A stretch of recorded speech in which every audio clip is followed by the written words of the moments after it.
The encounter Ethan Cross was a man who had everything, or so the world believed. His name was etched into towering skyscrapers, whispered in boardrooms, and celebrated in glossy magazines. He was the billionaire everyone admired from a distance, but no one truly knew. His life was a fortress of numbers, contracts, and stock markets, a kingdom built on precision, control, and a relentless pursuit of success. Yet beneath the polished surface of his empire, Ethan was hollow. He filled his days with meetings and his nights with silence, a silence that gnawed at him in ways money could never silence. He had long since learned that wealth could buy compliance, admiration, even fear, but it could never buy peace.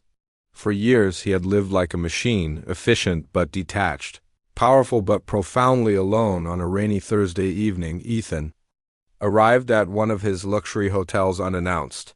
He had been inspecting his chain of properties quietly, never trusting managers to paint him the whole truth.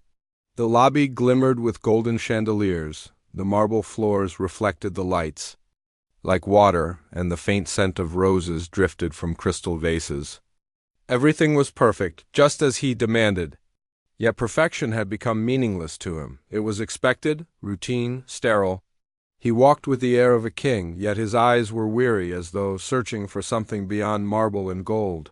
The restaurant of the hotel was buzzing with wealthy guests, their conversations filled with the usual chatter of vacations, investments, and trivial gossip. Ethan sat at a private corner table, invisible behind the veil of his own power. Few recognized him here. He preferred it that way. He ordered nothing extravagant, only black coffee. He wasn't here for food, he was here to listen, to observe, to remind himself of the empire he ruled.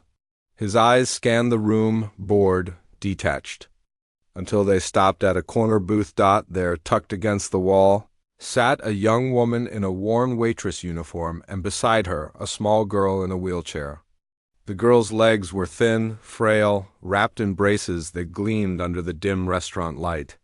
But it was not her disability that caught Ethan's eye, it was her expression. She was laughing, her entire face glowing with joy as her mother, still in uniform, fed her bites from a simple plate of food.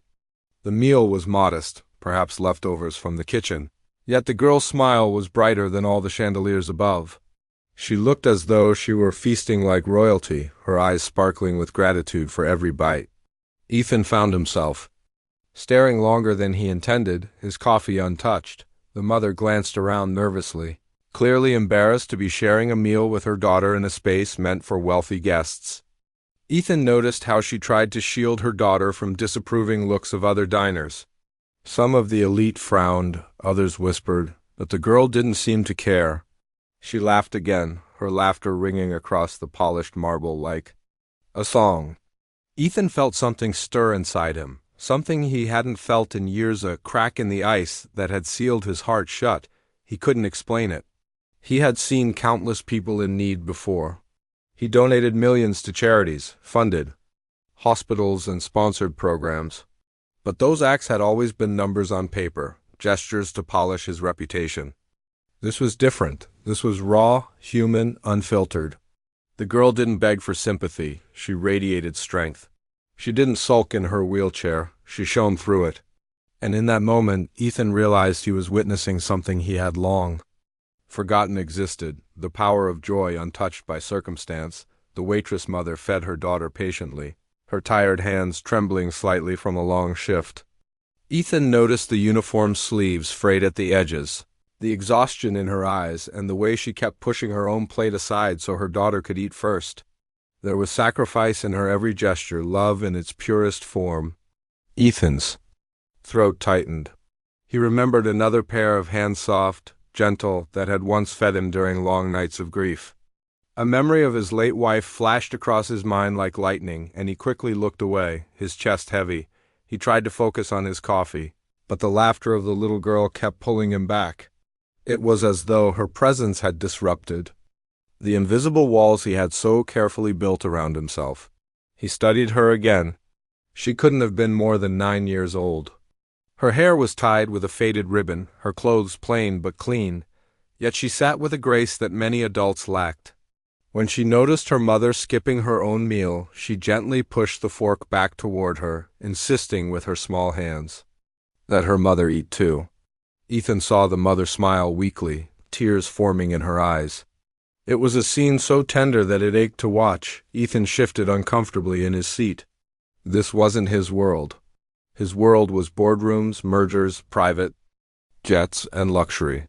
He had trained himself to ignore scenes like this, to dismiss them as background noise in the symphony of his wealth. But tonight something was different. The little girl's resilience pierced him in a way stock reports never could. He realized with an unsettling clarity that while he had spent his life conquering the world, he had long ago surrendered the very thing this girl embodied, hope. When the meal ended, the mother carefully wiped her daughter's face and began to push the wheelchair out of the restaurant. Ethan found himself rising from his seat without thinking. His instincts, trained for years to calculate profit and loss, now drove him toward something he couldn't measure. He followed them quietly at a distance, his footsteps soft against marble. The girl's laughter echoed in the hallway as she chatted with her mother, oblivious to the billionaire trailing behind. Ethan didn't know why he was following. Curiosity? Guilt? Or perhaps a longing he hadn't admitted even to himself. Outside, the rain was still falling. The mother struggled to push the wheelchair through the slippery pavement while holding an umbrella that barely shielded them. Ethan's driver pulled up with his sleek black car, but Ethan raised a hand, signaling him to wait. He stood under the hotel awning, watching as the mother maneuvered the chair carefully over puddles. The little girl tilted her face up to the sky, letting raindrops fall onto her cheeks, giggling as if it were a game. Ethan felt his chest tighten again, a mixture of admiration and pain. This child, confined to a chair, carried more freedom in her laughter than he had ever known in his billions. For the first time in years, Ethan Cross hesitated. His empire waited for him, his responsibilities, his endless meetings. But something deep within whispered that his life had just collided with a story far greater than any business deal. He didn't know it yet, but this encounter, this fleeting moment in the rain, was the beginning of a journey that would strip away his armor, challenge his beliefs, and ultimately change his life forever. An unexpected bon following morning, Ethan Cross woke earlier than usual. For years, his mornings had followed a mechanical rhythm, a sharp alarm, a glass of imported mineral water, 30 minutes on the treadmill, then a neatly prepared breakfast delivered by his staff. Everything had its place, every detail precise, and nothing ever strayed from routine. Yet today, as he stared out of the window of his penthouse overlooking the city, his thoughts weren't on his empire. They weren't on his schedule, his meetings, or the millions he was set to earn before the day's end.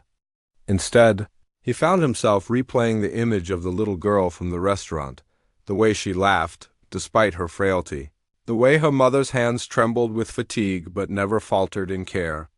It gnawed at him in a way he couldn't dismiss. Ethan told himself it was just a fleeting curiosity.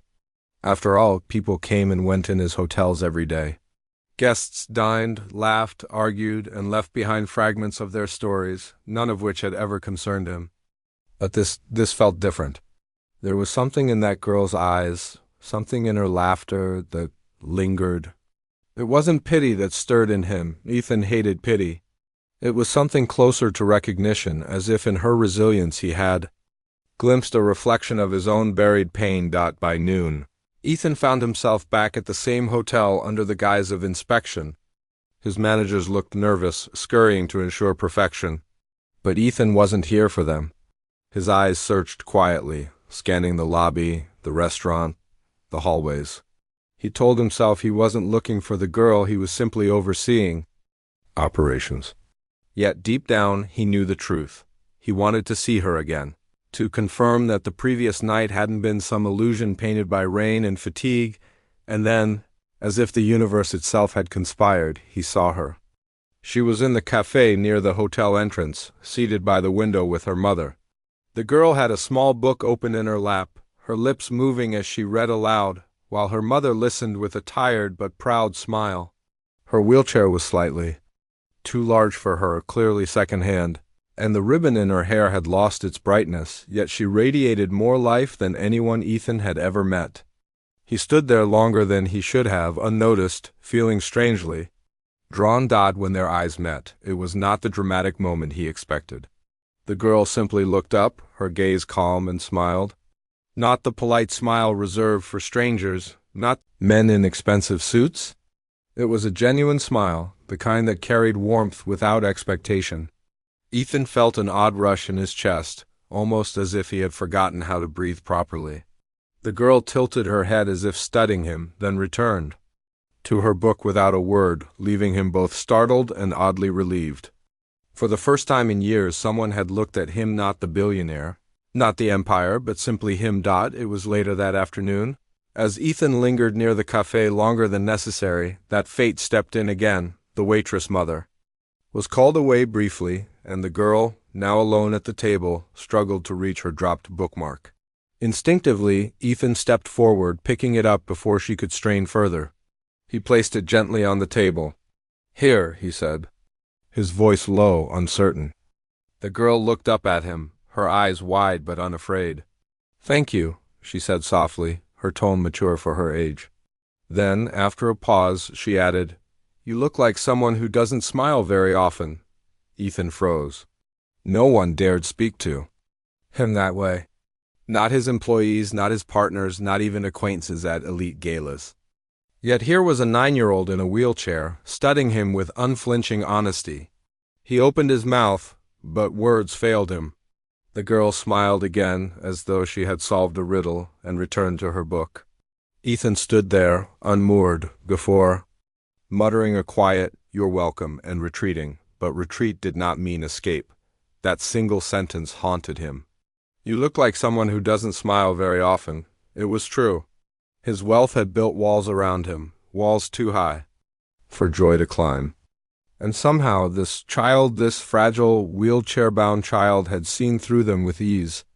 The thought unsettled him, yet at the same time it lit something dormant in him, curiosity. In the days that followed, Ethan's visits to the hotel became more frequent. At first he justified them as inspections, then as oversight. Soon he stopped justifying them at all. He would arrive, check the property casually, and then, inevitably, find himself in the cafe or restaurant where the girl and her mother often appeared. He never intruded directly, but he observed her love for reading, her eagerness to ask questions about everything she saw, the way she comforted her mother when exhaustion weighed heavily on her. She was not a child wallowing in her limitations. She was a soul determined to rise above them. It wasn't long before small exchanges turned into conversations.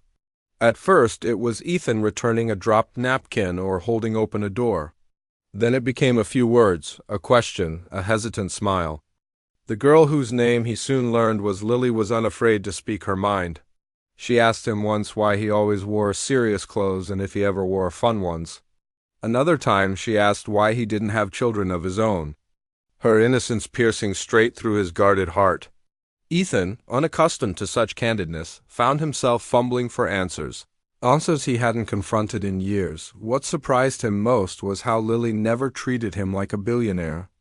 To her, he was simply a man who didn't smile enough, a man who seemed lonely, a man she found curious. She didn't care about his wealth or his empire. She cared about the way he answered her questions, the way he sometimes softened when speaking to her, even if he didn't realize it himself. And for Ethan this was disarming. For the first time since his wife's death, someone was looking at him, not at his fortune, not at his reputation, but at him. One evening, as the sun dipped low and painted the city in shades of orange, Ethan found himself seated across from Lily and her mother in the cafe. The mother had reluctantly agreed, after Ethan insisted that he would cover their meal.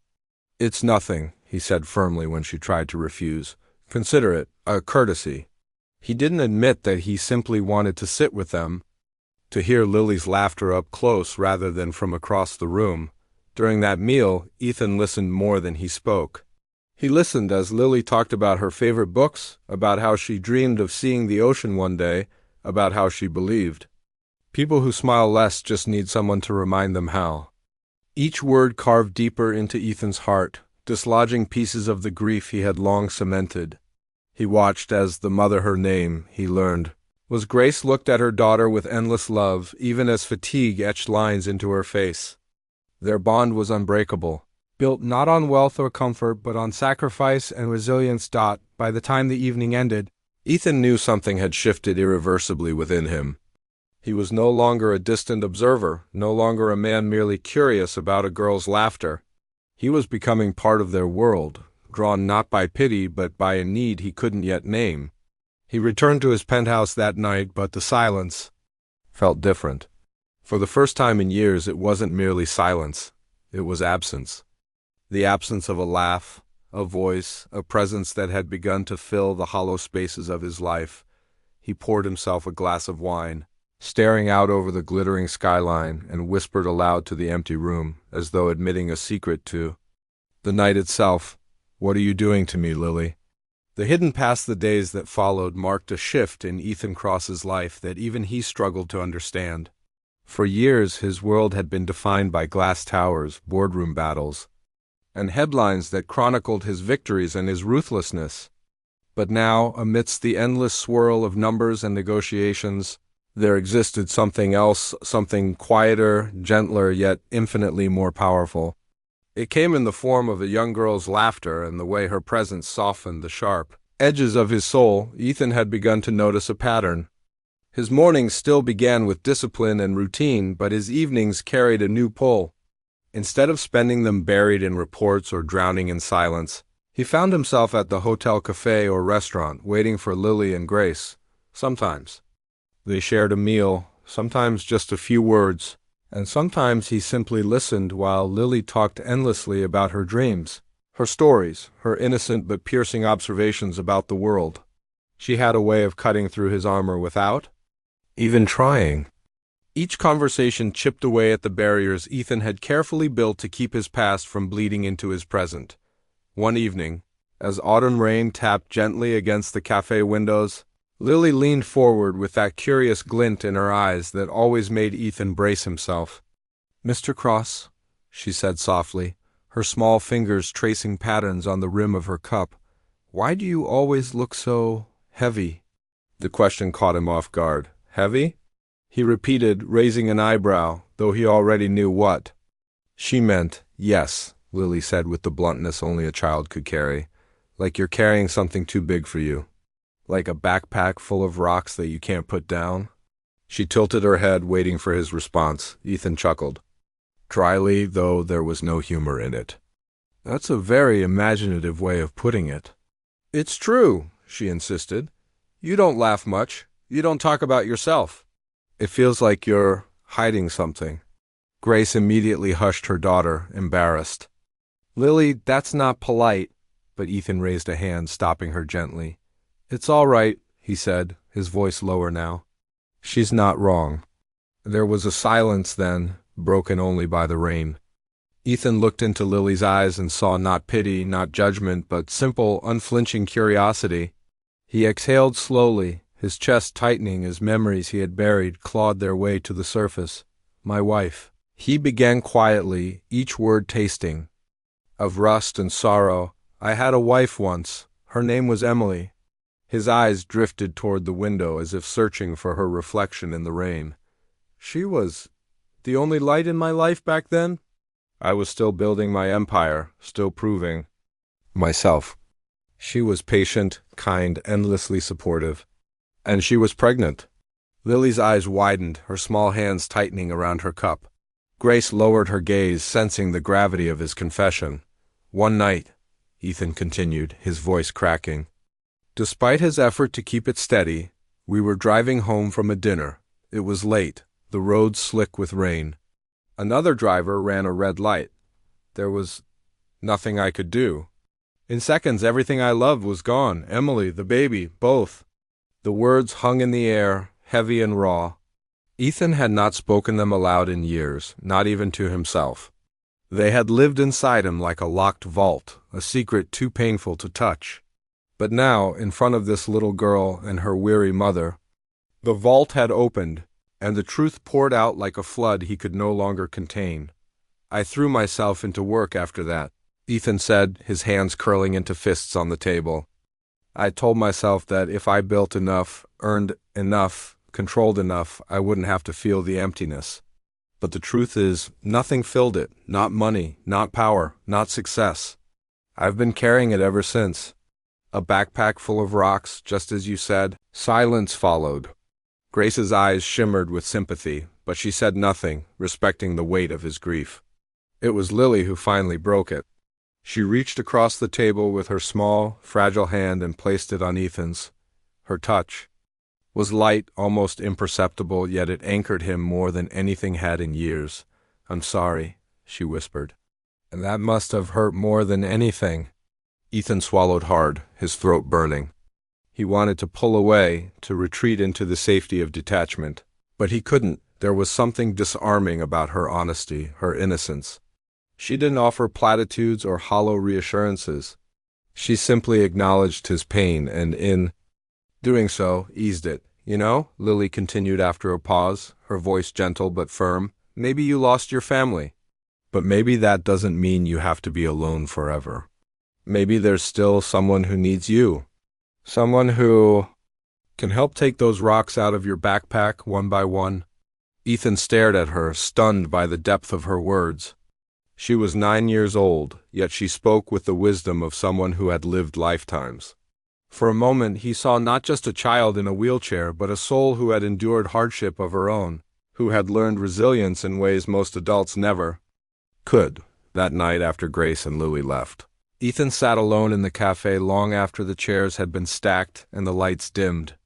He thought of Emily, of the baby he never got to hold, of the hollow years he had spent convincing himself that emotions were weaknesses.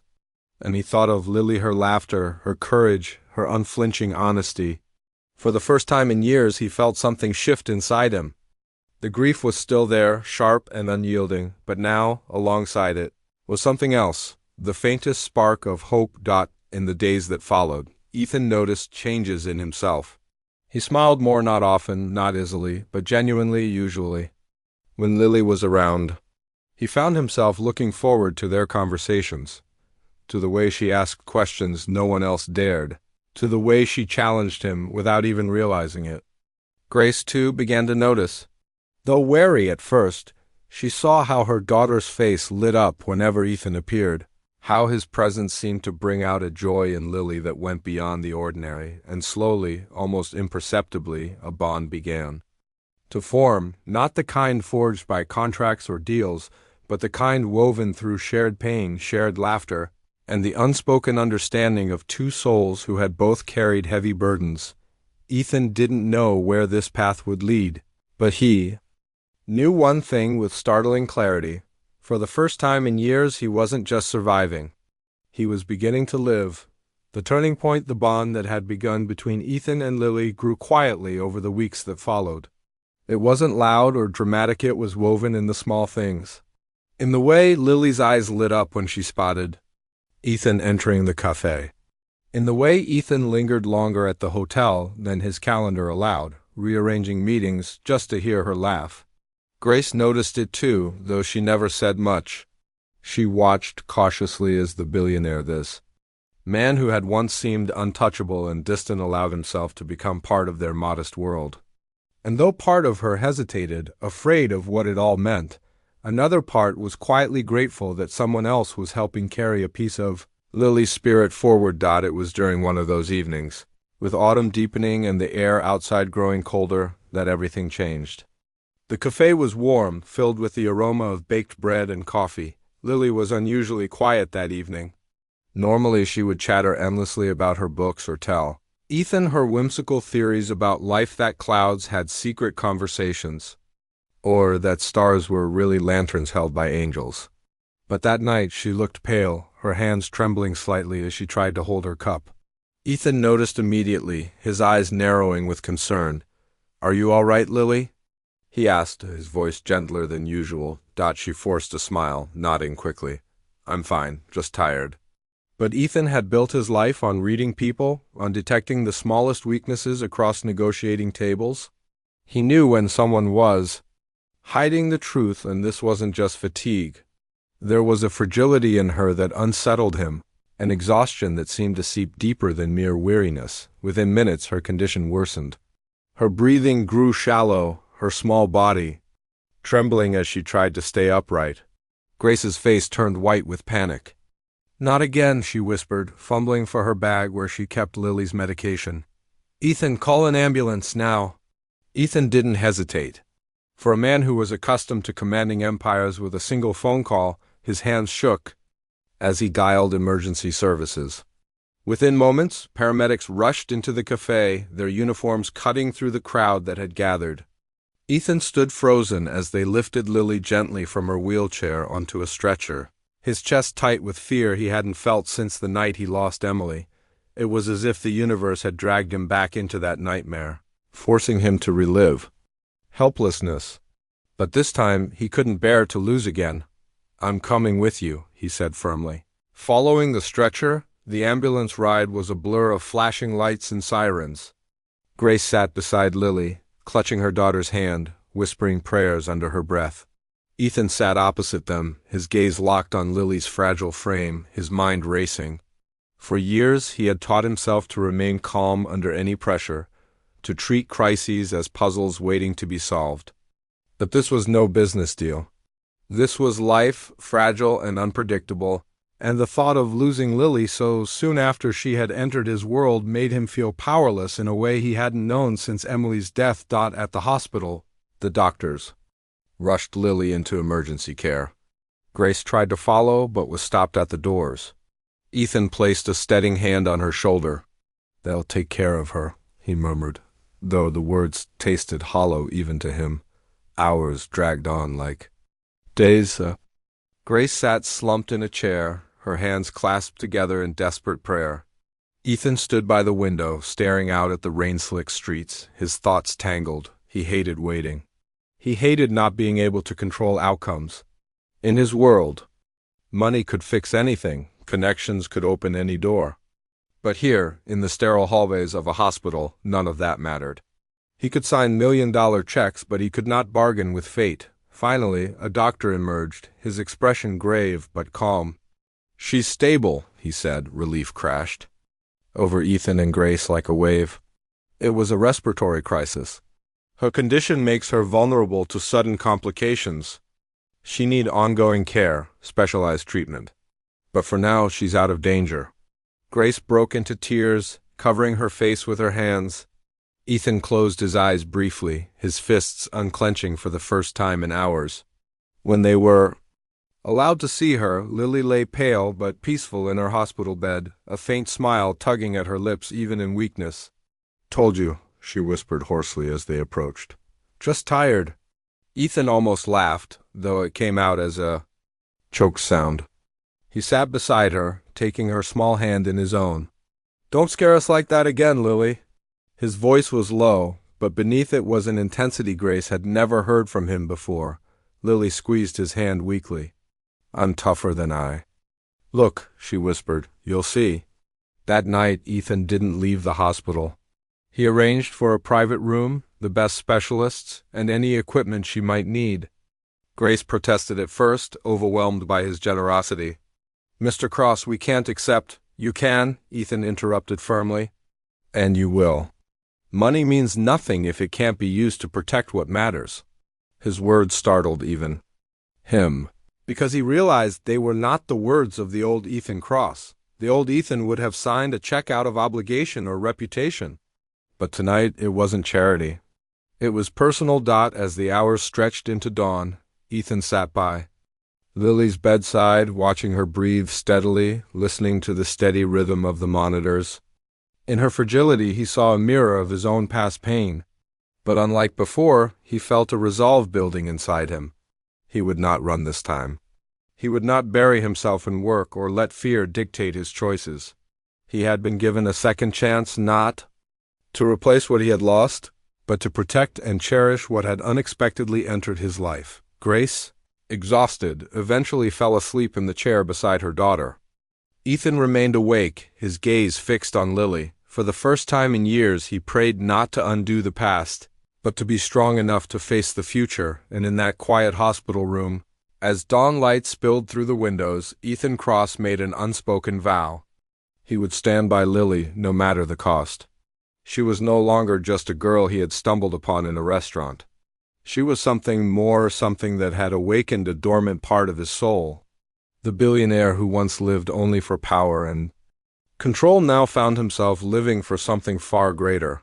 The fragile but unyielding heartbeat of a child who had already begun to change everything. Sacrifice and Change. The crisis at the hospital marked a turning point in Ethan Cross's life, but it was only the beginning of the battle he was destined to face. In the days after Lily's emergency, Ethan refused to leave her side. His staff brought him fresh clothes, his office sent him urgent files, and his phone buzzed endlessly with reminders of meetings, contracts, and negotiations. Yet for the first time in his career, Ethan silenced it all. He stayed in that hospital room, quietly watching over Lily, learning the rhythm of her fragile breaths, and discovering what it meant to care not from obligation but from choice. Grace, initially uneasy about his constant presence, soon realized it was not pity that kept him there. It was something deeper, something genuine. She often woke in the middle of the night to see Ethan still seated by Lily's bed, his usually stern face softened in the dim light, as if guarding not just a child, but a piece of his own shattered heart. Grace didn't fully understand it, but she saw the truth. The billionaire was changing, but outside those hospital walls, the world noticed too, and not with kindness. Within days, the press caught wind of Ethan's unusual devotion to a waitress and her disabled daughter. Headlines began to swirl, some curious, some mocking, and some outright cruel. Billionaire cross-playing savior? One headline sneered. Scandal or sympathy?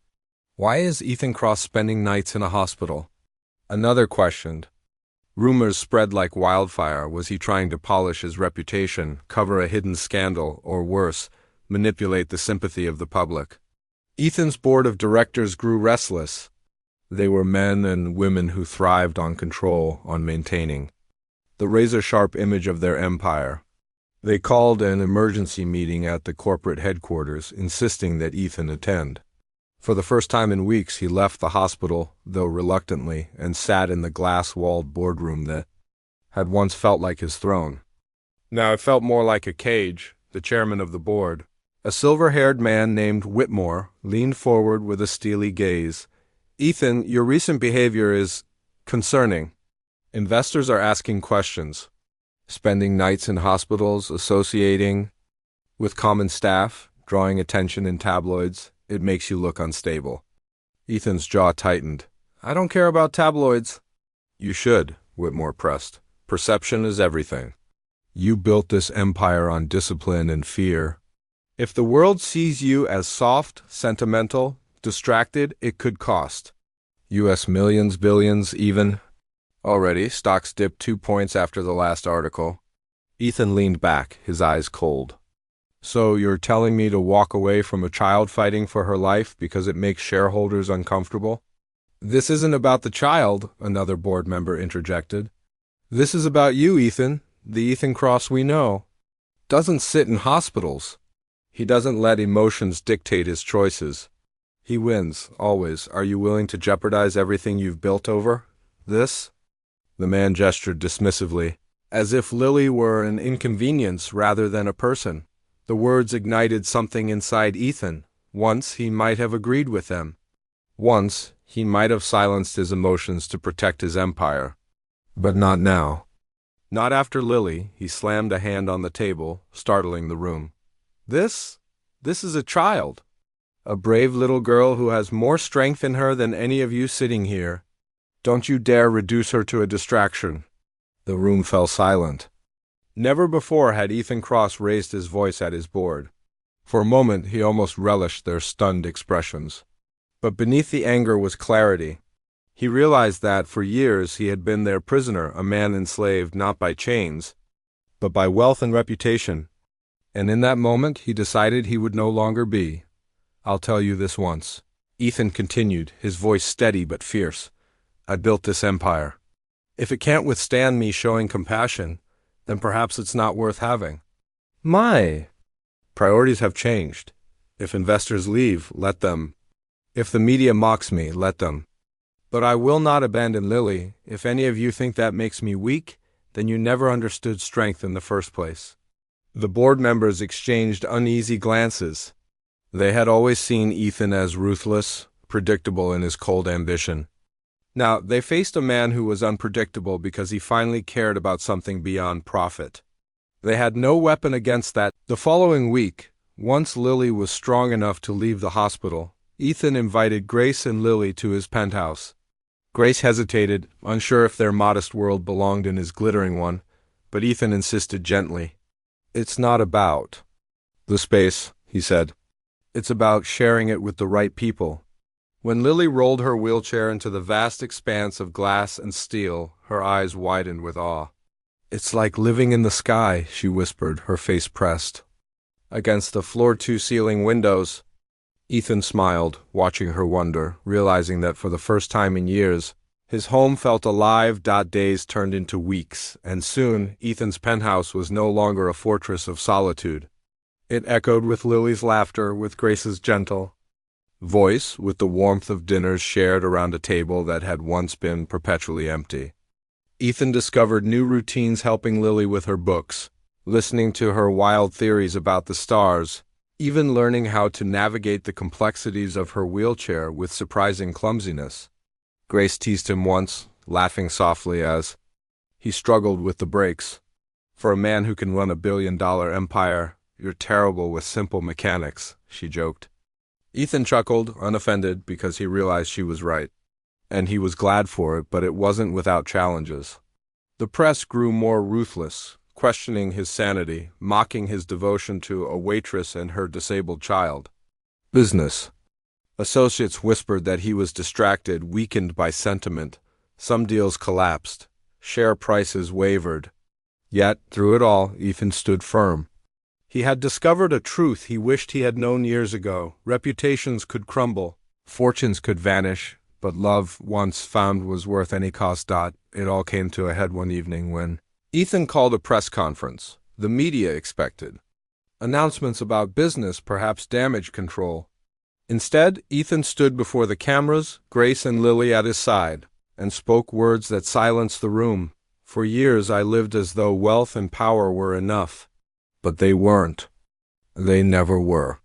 I lost my wife, my child, and in my grief I buried myself in an empire that meant nothing without love. Recently I met someone who reminded me of what really matters. Her name is Lily. She's brave, brilliant, and stronger than anyone I know.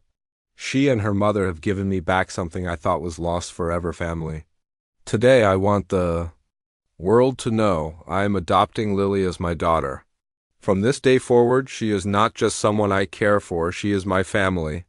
And if that costs me my fortune, my reputation, or my empire, so be it. I have finally learned what true wealth means." The room erupted in chaos, flashes of cameras, questions shouted, voices raised. But Ethan didn't hear any of it. He turned instead to Lily, who looked up at him with wide eyes brimming with tears. "Do you mean it?"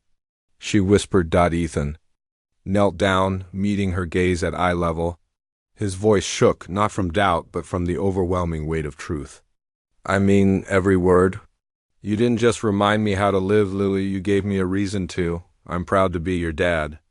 Lily's small arms reached around his neck, and for the first time in years, Ethan felt whole. Grace stood nearby, tears streaming silently down her face. She had feared hope, but now she saw it realized before her eyes. That night, as the three of them sat together in the penthouse, the city lights twinkling below like scattered stars, Ethan realized something profound. He had spent his life chasing power, but true power was not in wealth or control, it was in love, in sacrifice, in the courage to open one's heart after loss. Emily would have wanted this for him, he knew. Not a life of empty victories, but a life filled with laughter, with connection, with family. And so, the billionaire who once lived in silence found his home not in skyscrapers, not in fortunes, but in the fragile hands of a little girl who taught him how to live again. Lily looked up at him one final time before drifting into sleep, whispering words that sealed his transformation forever. "You didn't just give me a home. You gave me a dad." Ethan held her close, tears slipping down his face, and whispered back, and you gave me back my life.